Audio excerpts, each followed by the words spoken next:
بسم اللہ الرحمن الرحیم۔ السلام علیکم۔ کچھ عرصہ پہلے میں ایک نزدیکی ریسٹورنٹ سے کلچے خریدنے گیا۔ تندور پر روٹیاں لگانے والا نوجوان ہر ایک سے اکھڑے ہوئے انداز میں بات کر رہا تھا۔ اسی اکھڑ پن میں کبھی وہ نان جلا دیتا تو کبھی کچا نکال لیتا۔ گاہکوں کا رش بڑھتا گیا اور پہلے سے موجود گاہک بھی اسے جلدی نان لگانے کا کہہ رہے تھے، جس سے وہ نان والا ہر ایک سے تقریباً لڑنے لگ گیا۔ میں پچھلے چند منٹوں سے یہ سب دیکھ رہا تھا۔ میری باری آئی تو اس نے میرے لیے کلچے تندور سے نکالنے شروع کیے۔ یہ کلچے کافی حد تک لال ہو کر جلنے کے قریب ہو چکے تھے۔ میں نے وہ کلچے دیکھ کر اس سے کہا کہ ماشاءاللہ، آپ بہت اچھے کاریگر لگتے ہو۔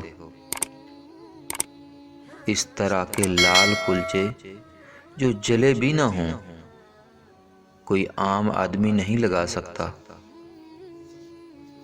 میری بات سن کر اس نے میری طرف ایسے دیکھا جیسے اسے یقین نہ آیا ہو۔ میں نے اس کا مزید حوصلہ بڑھاتے ہوئے کہا کہ اس پورے علاقے میں تمہارے جیسا استاد نہیں ہوگا۔ کاش تم پہلے اس تندور میں آ جاتے۔ یہ بات سن کر اس تندور والے کو جیسے بھرپور توانائی مل گئی۔ یکدم اس کا موڈ خوشگوار ہو گیا، چہرے پر مسکراہٹ آ گئی اور اس نے کہا، صاحب جی، اگر سب لوگ تھوڑا صبر کر لیں تو انہیں بہترین سودا ملے گا۔ وہ دن ہے اور آج کا دن، میں جب بھی جاؤں وہ میرے لیے خود اسپیشل نان لگاتا ہے۔ آج صبح بھی جب میں اس سے کلچے خریدنے گیا تو وہ خود ناشتہ کر رہا تھا اور اس کا اسسٹنٹ تندور میں نان لگا رہا تھا۔ رش کافی تھا۔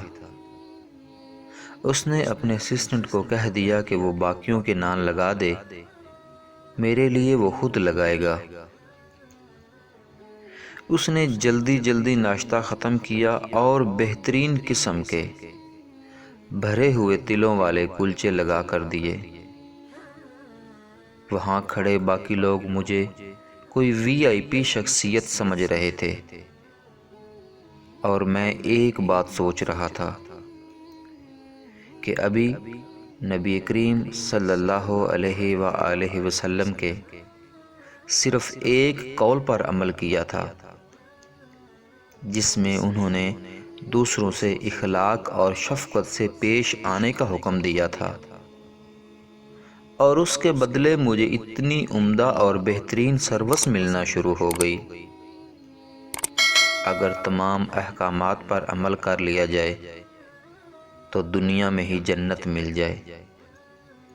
اللہ پاک ہمیں تمام دینی احکامات پر عمل کرنے کی توفیق عطا فرمائے۔ آمین ثم آمین۔